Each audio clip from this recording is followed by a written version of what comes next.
한동훈 비대위원장, 국민의힘 비대위원장이 이제 윤석열 대통령과의 일종의 좀 갈등이 있었고 그 갈등이 이제 봉합 국면에 들어간 것 아니겠습니까? 그러자 한동훈 비대위원장이 딱 실명을 컥 집으면서 겨냥하고 있는 인물이 있습니다. 누굴까요? 직접 들어보시죠. 최근에 민주당의 임혁백 공관위원장께서 5대 컷오프 기준을 발표했습니다. 저는 대단히 놀란 것이 그 조건에 어디에도 이재명 대표는 해당되지 않는다는 겁니다.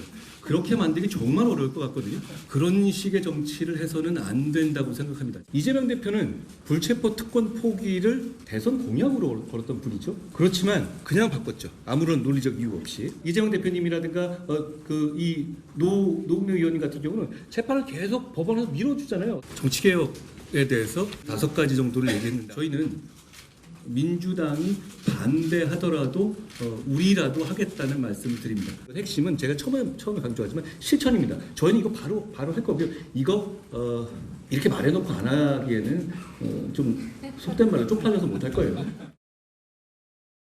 자, 지금 방금 들으신 것처럼 한동훈 비대위원장이 이재명 민주당 대표의 실명을 이렇게 이야기하면서 이 대표를 겨냥하고 있는 것인데 이제 여러 가지 이야기를 했습니다. 민주당이 그 5가지 여러 가지 범죄나 이런 것들에 해당하면 컷오프 시키겠다고 했는데 어디에도 이재명 민주당 대표는 해당이 안 돼요. 어떻게 이렇게 절묘하게 저런 것을 만들 수가 있는 겁니까? 애둘러서 또 이재명 민주당 대표를 비판을 한 것이고요. 아니, 이재명 대표님 대선 공약으로 불체포 특권 포기를 걸더니 아무런 논리적인 이유 없이 슬그머니 바꾸지 않았습니까? 그건 뭐예요? 이렇게 이 대표를 겨냥하고 있는데 글쎄요, 우리 김수민 평론가님께서는 한동훈 비대위원장의 최근에 뭐랄까요? 좀 전략이라고 해야 될까요? 좀 어떻게 평가하고 싶으세요?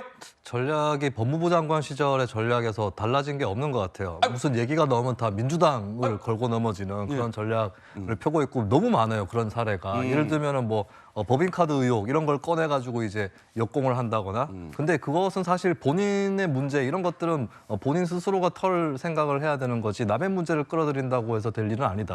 그리고 한동훈 위원장을 지켜보는 국민들은 다 민주당 지지자들은 아닙니다만 그 민주당 지지자가 아니더라도 저 사람은 자꾸 민주당 얘기만 자꾸 꺼내는가 이재명 대표만 집요하게 타격하는가 이 부분에 대해서 문제의식을 느낄 수 있는 거거든요. 그리고 한동훈 위원장이 이제 이재명 대표 사법 리스크에 대해서 좀 계속 부각을 시키려고 하는데 본인도 그 의혹이 있습니다. 대표적으로 고발사주 사건이 대표적인데 고발사주 사건 직전에 한동훈 위원장이 손준성 검사하고 있던 그 단톡방에서 60여 장의 사진 파일을 보냈어요. 그 사진 파일 뭔지 본인이 얘기 못하고 있지 않습니까? 휴대전화 안 내놓지 않습니까? 예전에 이재명 대표가 강연 중에 수사를 당하면 휴대전화를 절대 뺏기면 안 된다. 이런 주장을 했는데 한동훈 위원장이 이재명 대표 제자예요. 본인이 그렇게 했습니다. 이런 것들 포함해서 본인은 그렇게 떳떳한 것인가. 이것을 많은 국민들이 현재는 잊고 있거나 모르고 있지만 나중에 본인도 본격적인 검증 대상이 될 수 있다는 점 이것을 명심을 해야 될 것 같습니다. 우리 김수민 평론가님 제가 말씀 듣다가 우리 김수민 평론가님이 또 재능이 있으시잖아요. 이 정치인들 성대모사 좀 잘하시죠? 네, 뭘 시키시려고. 잠깐만, 이재명 민주당 대표 성대모사가 좀 되십니까 혹시? 이재명 대표 성대모사를 제가 실패를 했습니다. 그러면 자신 있는 게 누구세요? 갑자기, 네. 누구세요? 제가 한동훈 위원장을 그 국내 1호로 성대모사를 시도를 하긴 했었습니다. 아, 그렇습니까? 네. 그럼 한번 오늘 해보시죠. 근데 갑자기 제가 한동훈 위원장 비판을 하다가 한동훈 위원장 성대모사를 하자니 조금 겸연쩍긴 한데요. 네, 원래 그런 겁니다. 앞으로 성대모사를 열심히 해보도록 하겠습니다. 네. 다시 한 번만 해보죠. 제가 지금 한 겁니다. 지금. 네, 지금 이미 했기 때문에 기차는 떠났다. 리바이벌 안 하십니까? 알겠습니다. 자, 이런 가운데 여론조사가 하나 나왔습니다. 한동훈 비대위원장과 이재명 민주당 대표와 관련한 여론조사입니다. 자, 직무수행 평가. 이게 어제 발표된 거죠. 자, 한동훈 비대위원장이 저 비대위원장 맡고 있는데요. 좀 잘하고 있는 것 같으세요? 이렇게 물었더니 그러면요. 잘하고 있죠. 47. 아니에요. 못하고 있어요가 40. 그런데 이제 이재명 민주당 대표는 잘하고 있어요가 35, 아니에요, 못하고 있어요가 56이 나왔습니다. 그러니 한동훈 비대위원장은 오차 범위를 벗어나는 수치에서 잘하고 있다는 의견이 높게 나온 것이고, 반대로 이재명 민주당 대표는 오차 범위를 훌쩍 뛰어넘는 수치로 못하고 있다는 의견이 높게 나온 거 아니겠습니까? 그런데 이와 거의 유사한 여론조사가 오늘이 금요일이기 때문에 갤럽 조사가 나오는 날인데 그 발표가 있었습니다. 이어서 보시죠. 이러했습니다. 역할 수행 평가. 한동훈 비대위원장 뭐 어때요? 좀 잘하고 있는 것 같습니까? 그러면요. 잘하고 있다 52. 못하고 있어요 40. 이재명 민주당 대표는 잘하고 있어요 35. 못하고 있어요 59. 그러니 이 갤럽 조사는 한동훈 비대위원장은 마찬가지로 오차 범위를 벗어나는 숫자로 잘하고 있다라는 의견이 높게 나온 것이고, 이재명 민주당 대표는 반대로 오차 범위를 훌쩍 뛰어넘는 숫자로 못하고 있다라는 의견이 높게 나온 것이죠. 어제 오늘 조사의 이 맥은 똑같은 겁니다. 우리 김현주 대변인께서는 좀 어떻게 보세요? 지금 이 두 조사가 이제 NBS하고 갤럽 조사인데, 이 조사들은 이제 전화 면접을 통해서 실시가 되는 조사입니다. 그리고 이제 정례적으로 실시가 되고 있는데, 지금 비슷한 결의 결과가 나왔죠. 한동훈 비대위원장의 경우 본인이 지지를 받는 층이 훨씬 높고, 이재명 대표의 경우에는 부정적으로 받아들이는 사람들이 많다라는 결과가 나왔지만, 지금 우리가 앞두고 있는 선거가 대통령 선거가 아니고 지금 총선이기 때문에 이제 개인에 대한 지지도를 어떻게 정당적으로 견인해 갈 것이냐 하는 문제는 남아 있습니다. 예. 다만 그래도 한동훈 비대위원장이 지금 국민의힘의 대표를 맡고 있는 형편이기 때문에 예. 이것이 이제 앞으로 조금 추세적으로 당의 지지도로도 견인이 되고, 또 내지는 지금 정권을 견제할 것이냐, 정권을 안정시켜야 할 것이냐에 대한 총선의 성격에 부과되는 그런 의미도 앞으로는 조금 더 좀 더해지지 않을까라는 기대를 국민의힘 쪽에서는 할 수 있지 않을까라는 생각이 드는데, 이 지지도라고 하는 것은 어떤 정치인들에게 있어서 가장 큰 재산이라고 할 수 있기 때문에 한동훈 비대위원장의 경우에는 이 재산을 어떻게 크게 불릴 것인가, 이것을 당 쪽으로 혹은 대통령의 지지로 어떻게 연결시킬 것인가에 대해서 좀 더 고심이 깊어지지 않을까 생각이 됩니다. 그런데 이제 시청자 여러분들께서 어제 발표된 조사와 오늘 발표된 조사의 그 숫자를 보셨잖아요. 근데 저 두 조사에 또 포인트가 하나 있습니다. 무엇이냐? 이게 어제 거죠? 어제 발표된 거. 자, 보세요. 저 맨 밑에 수치는 아까 제가 설명을 드렸으니까 저 밑에 우리 여론조사 이렇게 개요 같은 게 쭉 적혀져 있잖아요. 작은 글씨로. 조사 일시를 봐주셔야 돼요. 조사를 벌인 기간. 뭐라고 적혀져 있습니까? 1월 22일부터 24일까지 사흘 동안 있었던 조사. 근데 저 시기는 어떤 시기예요?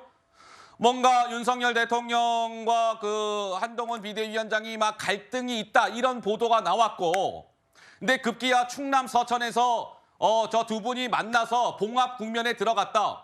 그러니까 이런 기간에 조사가 이루어졌던 것이라는 거죠. 그러니까 그러한 여론들이 다 반영된 결과라는 겁니다. 오늘 발표된 것도 마찬가지. 조사 일시가 1월 23일부터 해서 어제까지 진행된 조사니까요. 서정옥 변호사님께서 꼭 하실 말씀이 있으실 것 같아요. 제가 보기에 윤석열 대통령과 한동훈 위원장이 갈등이 있었잖아요. 예. 봉합이 있었고, 여기에 가장 큰 수혜자와 가장 큰 피해자가 누굴까? 예. 저는 가장 큰 피해자는 이준석 대표로 봅니다. 이준석 전 대표가 가장 큰 피해자다. 왜냐? 모든 게 이슈가 묻혀버렸잖아요. 아이고야. 가장 중요한 시점에 모든 뉴스나 방송이 예. 윤한 문제, 이걸 이렇게 보도하다 보니까 개혁신당에게 제3지대가 조명이 안 돼요. 어떻게 보면 이게 가장 피해본 게 저는 이준석 대표고, 예. 가장 그러면 이게 수혜자는 누구냐? 바로 이제 누가 뭐래도 이제 한동훈 위원장이 수혜자예요. 왜냐하면 예. 한동훈 위원장은 이제 야당에서 계속 이제 윤석열 아바타 아니냐 이런 식의 비난이 많았죠. 예. 그런데 이번에 보니까 윤석열 아바타는 아니고 할 말을 하는구나 이런 이제 이미지를 준 거예요. 그러다 보니까 이제 갤럽에서 한동훈 위원장이 잘하고 있다 이게 올라간 거죠. 예. 저는 이렇게 두 명 분석합니다. 우리 여론조사 오늘 그래픽을 좀 많이 보게 되는데 다시 한번 봅시다. 다시 한번. 일단 먼저 어제 그 발표된 거 좀 먼저 주세요. 뭐 천천히 준비되는 대로 주세요. 자, 들어왔네요. 자, 이런 겁니다. 이게 이제 이재명 민주당 대표는 보시는 바와 같이 못한다라는, 아니, 뭐 당대표직 제대로 못하고 있어요. 지금 이 의견이 과반을 넘은 거 아니겠어요? 맞지요? 56이니까. 그러니까 60%에 가까운 숫자는 국민 한 10명 가운데 한 6분 가까이는 아예 못하고 있어요. 이렇게 보고 있다는 것이고. 자, 갤럽 조사 보죠.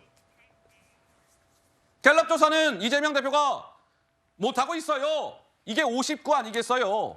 60% 가까이가 역시 마찬가지로 아유, 대표직 제대로 못하고 있습니다. 이렇게 보고 있다는 것인데 우리 민주당에 몸담고 계시는 성치훈 부의장께서는 글쎄요, 저 숫자가 의미하는 바는 무엇일까요? 어떻게 보세요?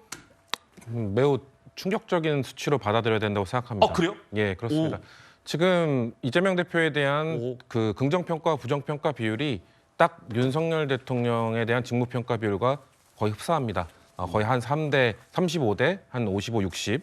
그렇기 때문에 지금 이재명 대표의 직무평가 비율과 윤석열 대통령의 직무평가 비율이 비슷함에도 불구하고 뭐 국정 그 심판론이나 아니면 정부 심판론이나 아니면 총선에서의 어디를 지지하겠느냐 이런 그 여론에 너무 야당이 잘 나오다 보니까 민주당이 정신을 못 차리고 있었던 거라고 생각합니다. 왜냐면은 지금 어떻게 보면 반사 이익에 의해서 그런 좋은 결과를 받았던 건데 지금 드러난 거예요. 지금 민주당도 제대로 못하고 있다. 다만 국민의힘도 제대로 못하고 있기 때문에 너희들의 손을 들어줄까 말까 고민했던 것이지라는 국민들의 메시지가 지금 전달된 거라고 보거든요. 근데 저는 한동훈 위원장의 그 지금 다른 차별화에 성공한 것 같은데 아직 차별화에 성공했다고 저는 판단할 수 없다고 봅니다. 왜냐하면 그래요? 지금 한동훈 그 위원장이 윤석열 대통령실로 어떻게 보면 공을 넘긴 겁니다.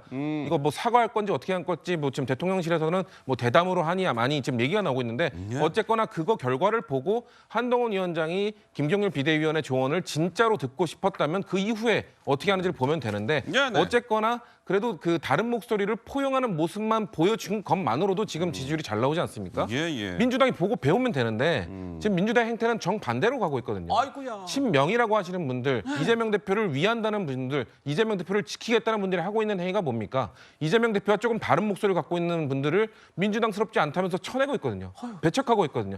이렇게 하다 보니까 지금 이재명 대표의 지지율이 고립되고 박스권에 갇힌 겁니다. 그렇게 지금 민주당과 이재명 대표는 그리고 지금 정말 친명이라고 자처하시는 분들은 본인들의 행태가 본인들의 이런 배척하는 정치의 행태가 내부에서 뭔가 또 쫓아내려는 행태가 지금의 이 위기 상황을 만든 거를 적시하고 좀 해결법을 지금부터 진지하게 고민해야 된다고 생각합니다. 알겠습니다. 우리 성채현 부의장께서는 지금 민주당의 정책위 부의장을 맡고 계시는데 좀 민주당이 조금 이렇게 느끼는 게 있어야 합니다. 뭐 이런 취지의 말씀을 주셨고